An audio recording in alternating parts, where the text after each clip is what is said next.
கதை ரெண்டு நண்பர்களோடது. இவங்க எல்லா விஷயத்திலயும் ஒரே மாதிரி இருப்பாங்க. ரெண்டு பேரும் ஒன்னா படிச்சாங்க, ரெண்டு பேரும் சேர்ந்து வேலை செஞ்சாங்க. ரெண்டு பேரும் ஒரே மாதிரி கஷ்டப்படுவாங்க. ஆனா அவங்க ரெண்டு பேர்ல ஒருத்தருக்கு தான் ப்ரமோஷன் கிடைக்கும். அப்போ இன்னொருத்தனுக்கு புரியுற விஷயம் என்னன்னா, கஷ்டப்படுறது மட்டும் முக்கியம் இல்ல, அறிவாளியா இருந்தாதான் எந்த வெற்றியா இருந்தாலும் கிடைக்கும், வாழ்க்கையில முன்னேறி போக முடியும்னு. ஒரே நகரத்துல ரெண்டு நண்பர்கள் இருந்தாங்க, ரவி அப்புறம் ரோஹித். ரெண்டு பேரும் ஒரே ஸ்கூல்ல படிச்சிட்டு இருந்தாங்க. ஆமாம்பா, இன்னைக்கு நம்ம 10ஆம் கிளாஸையும் பாஸ் பண்ணிட்டோம்ல, இனி நம்ம காலேஜுக்கு போக வேண்டியதுதான். ஆமா, நம்ம மார்க்ஸும் ஒரே மாதிரி தான் இருக்கு. நம்ம ரெண்டு பேரும் எல்லா கிளாஸ்லயும் ஒரே மாதிரி மார்க்ஸ் வாங்கியிருக்கோம். இப்போ காலேஜ்லயும் ஒரே மாதிரி தான் இருக்க போறோம். ஆமா, கண்டிப்பா அப்படிதான் இருக்கும். அதுக்கப்புறம் ரெண்டு பேரும் காலேஜ்ல அட்மிஷன் வாங்கினாங்க. அங்கேயும் ஒருத்தருக்கு ஒருத்தர் குறைஞ்சவங்க இல்ல, ஒருத்தருக்கு ஒருத்தர் உயர்ந்தவங்களும் இல்ல. இதே மாதிரி நாட்கள் கடந்து போச்சு. ரெண்டு பேரோட படிப்பும் முடிஞ்சு போச்சு. இப்போ நாம வேலைக்கு போக போறோம். ஆமா ரவி, எனக்கும் இப்பதான் தெரிஞ்சது. ஒரு கம்பெனில புது ஆட்களுக்கு வேலை வாய்ப்பு இருக்கான். வா, நம்ம அங்க அப்ளை பண்ணலாம். அட பரவாயில்லையே, நீ ரொம்ப நல்ல வேலையை தான் செஞ்சிருக்கப்பா.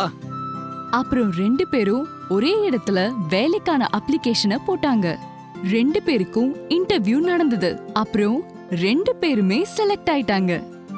இனிமே நம்ம ரெண்டு பேரும் ஒரே இடத்துல தான் வேலை செய்ய போறோம்.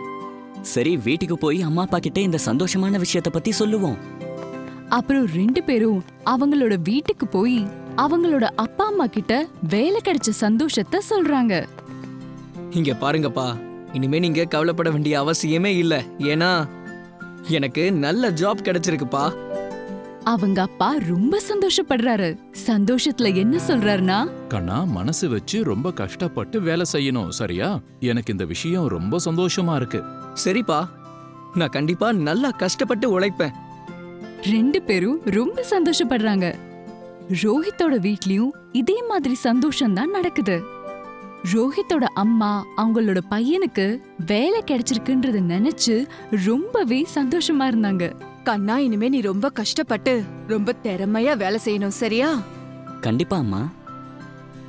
அதுக்கப்புறமா ரெண்டு நண்பர்களும் ஒரே கம்பெனில வேலை செய்ய ஆரம்பிக்கிறாங்க. அப்படியே போக போக ஒரு வருஷம் கடந்து போயிடுச்சு. அட என்னப்பா இது, ஒரு வருஷம் சீக்கிரமா ஓடி போயிடுச்சு. டைம் போனதே தெரியலல்ல. ஆமா ரவி, நம்ம வேலையில நம்ம ரொம்ப பிஸி ஆயிட்டோம். ஒரு வருஷம் எப்படி போச்சுன்னே தெரியல. இப்போ சீக்கிரமாவே ப்ரமோஷன் டே வரப்போகுது. இப்போ நம்ம ரெண்டு பேர்ல ஒருத்தருக்கு மட்டும்தான் ப்ரமோஷன் கிடைக்கும்னு சொன்னாங்க. கொஞ்ச நேரம் கேன்டீன்ல உட்காந்து பேசினதுக்கு அப்புறம் ரெண்டு பேரும் மறுபடியும் போய் அவங்க வேலைய பார்க்க ஆரம்பிச்சிட்டாங்க. கொஞ்ச நாளுக்கு அப்புறம் அந்த ப்ரமோஷன் டே வந்துருச்சு. யாருக்கு ப்ரமோஷன் கிடைக்க போகுதுன்னு ரெண்டு பேரும் உட்காந்து ரொம்ப ஆவலா காத்துட்டு இருக்காங்க. இன்னைக்கு நம்ம ரெண்டு பேர்ல கண்டிப்பா ஒரு ஆளுக்கு தான் ப்ரமோஷன் கிடைக்கும்பா. எனக்கு என்னமோ அந்த ப்ரமோஷன் எனக்கு தான் கொடுக்க போறாங்கன்னு தோணுது. ஏன்னா நான் கம்பெனிக்காக நிறைய கஷ்டப்பட்டிருக்கேன். நீ கவலைப்படாத, கண்டிப்பா உனக்கு அடுத்த வருஷம் ப்ரமோஷன் கிடைச்சிடும். உனக்கு கிடைச்சா எனக்கு சந்தோஷம்தான்ப்பா. இருந்தாலும் நானும் கஷ்டப்பட்டு வேலை செஞ்சிருக்கேன். ரெண்டு பேரும் ஒரு பக்கம் உட்காந்து பேசிட்டு இருப்பாங்க. அப்போதான் அந்த மேனேஜர் வராரு. வந்து அவர் என்ன சொல்றாருன்னா, இந்த வருஷத்துக்கான ப்ரமோஷனை நாங்க ஃபைனல் பண்ணிட்டோம். அது ரோஹித்துக்கு தான் இப்போ கிடைக்க போகுது. ரொம்ப நன்றி sir. Congratulations Rohit. Thanks Ravi. ஆனா நீ ஒன்னும் வருத்தப்படாத நண்பா. கண்டிப்பா அடுத்த வருஷம் உனக்கு தான் ப்ரமோஷன். ரவி அங்கிருந்து கிளம்பி போயிடுறான். ஆனா இத நினைச்சு அவன் ரொம்ப வருத்தப்படுறான். கொஞ்ச நேரம் யோசிச்சதுக்கு அப்புறம் அவன் மேனேஜர் கிட்ட போறான். சார், இனிமே என்னால இந்த கம்பெனில வேலை செய்ய முடியாது. நான் இந்த வேலையை விட்டு போலான்னு இருக்கேன் சார். ஆனா எதுக்கு? இவ்வளோ நல்ல ஜாப்பை நீ எதுக்காக விட்டுட்டு போற? சார், நான் ஒரு வருஷம் ரொம்ப கஷ்டப்பட்டு உழைச்சேன் தெரியுமா? ஆனா எனக்கு கிடைக்க வேண்டிய ப்ரமோஷன் கிடைக்கல. அதனால இனிமே என்னால இந்த கம்பெனில வேலை செய்ய முடியாது. நீ ரொம்ப கஷ்டப்பட்டிருக்க, அந்த விஷயம் உண்மைதான். ஆனா ரோஹித் உன்னை விட ரொம்ப அதிகமா வேலை செஞ்சிருக்கான். அதனால தான் அவனுக்கு ப்ரமோஷன் கிடைச்சிருக்கு. ஆனா சார், நான் அவனை விட நிறைய உழைச்சிருக்கேன் சார். சரி, நீ வேலையை விட்டு போக வேண்டிய அவசியம் இல்ல. நான் ப்ரமோஷன் உனக்கே கொடுக்கறேன். ஆனா அதுக்கு முன்னாடி நான் சொல்ற வேலையை நீ செய்யணும். சரி சார், என்ன பண்ணணும்னு சொல்லுங்க. நீ இப்பவே மார்க்கெட் போய் அங்க எத்தனை பேர் வாழைப்பழம் விக்கிறாங்கங்கறத பாத்துட்டு வா. சரி சார், போறேன். ரவி அங்கிருந்து மார்க்கெட்டுக்கு போய் அந்த விஷயத்த தெரிஞ்சுக்கிட்டு வரான். சார், அங்க ஒரே ஒருத்தர் தான் இருக்காரு. அவர் மட்டும்தான் தனியா வாழைப்பழத்தை விக்கிறாரு. அப்படியா? சரி போ, அவர் எவ்வளவுக்கு விக்கிறாருன்னு பாத்துட்டு வா. ரவி மறுபடியும் மார்க்கெட்டுக்கு போய் வேலைய கேட்டுட்டு வரான்.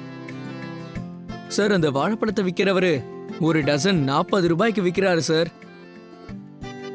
சரி, அதுக்கப்புறம் அவரு ரோஹித்த கூப்பிட்டு என்ன சொல்றாருன்னா, ரோஹித், மார்க்கெட் போய் அங்க எத்தனை பேரு வாழைப்பழத்தை விக்கிறாங்கன்னு தெரிஞ்சிட்டு வா. ரோஹித் மார்க்கெட்டுக்கு போறான். கொஞ்ச நேரத்துக்கு அப்புறம் திரும்ப வந்து என்ன சொல்றான்னா, சார், ஒருத்தர் மட்டும்தான் அங்க வாழைப்பழம் விக்கிறாரு. அதுவும் ஒரு டசன் 40 ரூபாய்க்கு விக்கிறாரு. நம்ம அவர்கிட்ட அதிகமா பழங்களை வாங்கினா அவர் 30 ரூபாய்க்கே தரேன்னு சொல்றாரு. அவர்கிட்ட 50 டசன் வாழைப்பழம் இருக்கு. நம்ம வாழைப்பழத்தை டசன் 30 ரூபாய்க்கு வாங்கி 40 ரூபாய்க்கு வித்தா கண்டிப்பா நிறைய லாபம் பார்க்கலாம். ரோஹித் சொன்னதை கேட்டதுக்கு அப்புறம் ரவி என்ன தப்பு பண்ணிருக்கான்னு அவனுக்கு புரியுது. அவன் நிறைய கஷ்டப்பட்டிருக்கான், இந்த விஷயம் அவனுக்கு தெரியும். ஆனா ரோஹித் புத்திசாலித்தனமா நடந்துக்கிட்டான்னு புரிஞ்சுது. சார், தயவு செஞ்சு என்ன மன்னிச்சிருங்க சார். எனக்கு இப்போ நல்லா புரிஞ்சுது. எங்க 2 பேர்ல ரோஹித்துக்கு தான் கண்டிப்பா ப்ரமோஷன் கிடைக்கணும்.